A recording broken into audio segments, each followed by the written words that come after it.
This is Tales and Whispers, where every story is felt, not just heard.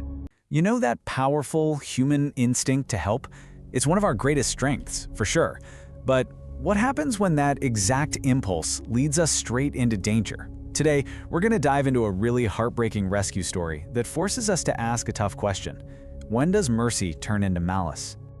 Okay, I want you to really put yourself in this scene. Imagine you're standing right there on a riverbank. And you can just feel the power of it. The water is swollen, and it's moving with this incredible, raw speed. Yeah, this is no gentle, peaceful stream. It's pure, natural force on display. And the sound? It's just this constant roar. It's almost like a warning, you know?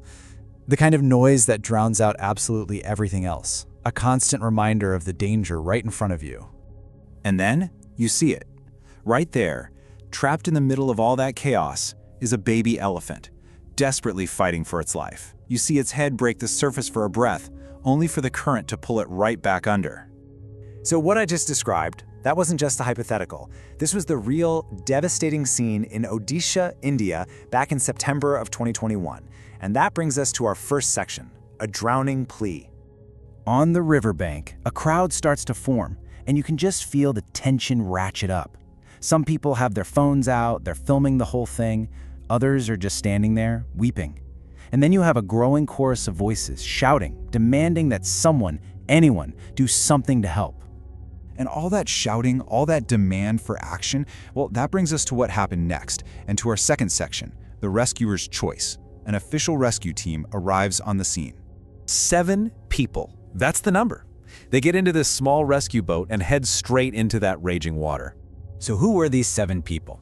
Let's break it down.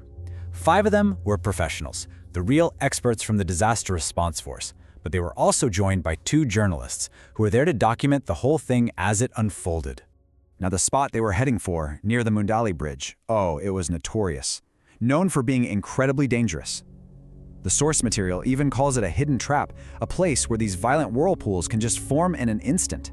So they're faced with this absolutely impossible choice, right? Under immense pressure. Do they act now, risk everything in those currents to try and save the elephant? Or do they play it safe, wait for backup, all while knowing that the elephant would almost certainly drown in that time? They made their choice. They were going in now. And with that one decision, everything changes. This is where the story hits its most intense and its most terrifying point. Section 3, the river's malice. So the team is maneuvering the boat, slowly, carefully. Every move is calculated against this powerful current. But then, just as they get closer, the river shows its true nature. It takes a sudden, violent turn. In a single, horrifying instant, the current just grabs their boat and flips it completely over. And just like that, all 7 of them are thrown into the very chaos they were trying to navigate. The rescuers, suddenly, they're the ones you need rescuing. Okay, let's just take a breath here and talk about this sober reality of what happened next.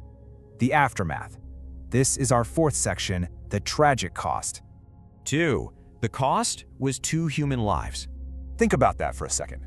A veteran journalist who was just there to tell the story and one of the expert rescue workers themselves, they both lost their lives in that attempt. And the most heartbreaking part? After everything, after that incredible sacrifice, the little elephant they had risked it all for didn't make it either. It was also lost to the current. One of the survivors said something that, well, it just sums up the whole gut-wrenching day. They said, "We tried, but nature is sometimes stronger." It's such a simple statement, but it's full of effort, and also just this awful concession to a power that was just far greater than their own.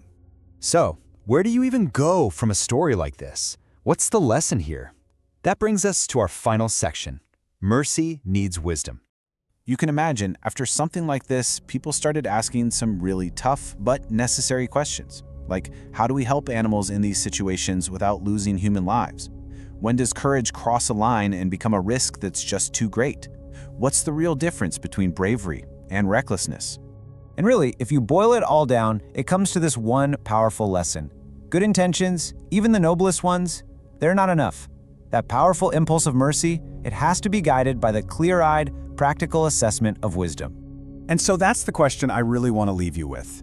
In that moment of crisis, when your gut, your heart, everything is screaming at you to help, how do you know? How do you know when that compassion is about to become a danger to yourself?